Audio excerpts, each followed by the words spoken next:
Ça faisait plusieurs années qu'il y avait une forme de défiance aussi vis-à-vis du système financier traditionnel. Ça faisait des décennies que certains acteurs travaillaient aussi sur des monnaies pair à pair, puisque avec Internet, c'est super, on démocratise l'information, mais on n'avait pas vraiment cette monnaie qui allait avec Internet, qui serait une monnaie mondiale, universelle, qui ne dépende pas d'une banque centrale. Donc c'est vrai qu'il y avait un manque.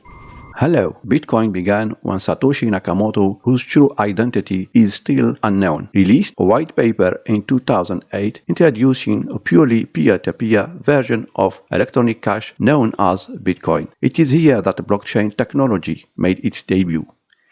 Even today, people believe Bitcoin and blockchain are one and the same. They are not. Bitcoin, another alternative currency, utilizes blockchain technology, while an important one, Bitcoin is only one use case for blockchain. Bitcoin is a digital currency running on top of the Bitcoin blockchain. We'll develop the concept of cryptocurrencies in later sections. Bitcoin has no borders and was created as a decentralized payment system, an alternative to currencies issued by governments. Let us look at what it means to be a currency.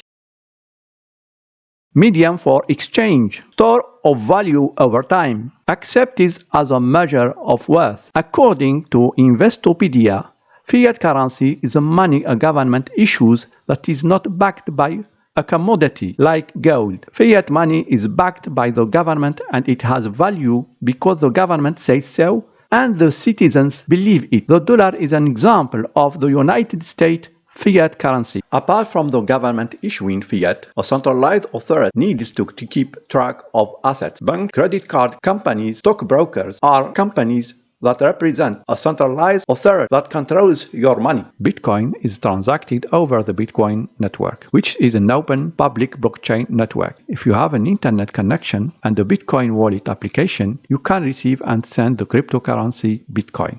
Cryptocurrencies like Bitcoin have value because it can be proven with math. Unlike banks offering centralized services, you are responsible for your cryptocurrency. Bitcoin and cryptocurrencies are great use cases for blockchain, but they are just one component of the technology. Some privately run blockchains do not use cryptocurrencies as a function of their blockchains. Blockchain technology can easily transfer anything from property, right, stock, and even artwork. There are many more use cases that utilize blockchain technology far-reaching than currency transfer. There's a new technology that has the power to revolutionize how you, businesses, and the world interact. Blockchain. But what is it? How does it work? How does it affect you? Hearing the word blockchain is comparable to hearing the word internet in the early 90s. It seemed elusive, like something that wasn't going to impact your daily life. But here we are, more than 20 years later. Think about how the internet has transformed businesses, commerce, communication, even music and video. And that's not even touching on how the internet has affected you. We all carry the internet in our pocket. We can transfer money at the touch of a button, check the weather, get directions, and even have food delivered to our door. The next technology to have that kind of impact isn't some of the buzzwords you hear. It's not big data. It's not artificial intelligence. It's not even social media. It's blockchain. Now, let's discuss the vast promise blockchain has for every business, every society, and for everyone listening today. And let's begin with an example we are all familiar with. When you attach a file, a Word document, an Excel sheet, a PDF to an email, you aren't sending an original. You are actually sending the recipient a copy. And that's a great way to move information around. But it's not so great when it comes to things like money, stocks and bonds, music, loyalty points, intellectual property, tickets to a game or concert. Then, sending a copy is suddenly a very bad idea. Let's look at an example. If I send you tickets to a concert, it's important that I don't send you a copy. You now own the original asset, and I can no longer use or sell those tickets. Similarly, if I send you $100, it's important that I still don't own the $100 or have the ability to send it to anyone else. Both of these examples illustrate a double spend problem, and those can be eliminated with blockchain. So now, in this exciting time in history, every kind of asset, from tickets to money to music, can be stored, moved, exchanged, and transacted without an intermediary. People everywhere can transact peer-to-peer and trust each other by using collaboration and cryptography. How did we get here to this place of trust and collaboration? It began when Satoshi Nakamoto, whose true identity is still unknown, released a white paper in 2008 introducing a purely peer-to-peer version of electronic cash known as Bitcoin. It is here that blockchain technology made its debut. Even today, people believe Bitcoin and blockchain are one and the same. They are not. Bitcoin and other alternative currencies utilize blockchain technology. While an important one, Bitcoin is only one use case for blockchain. Blockchain allows people to exchange assets and perform transactions without a third party.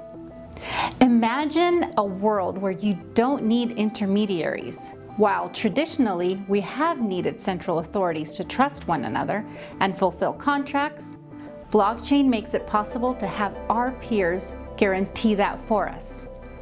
But how?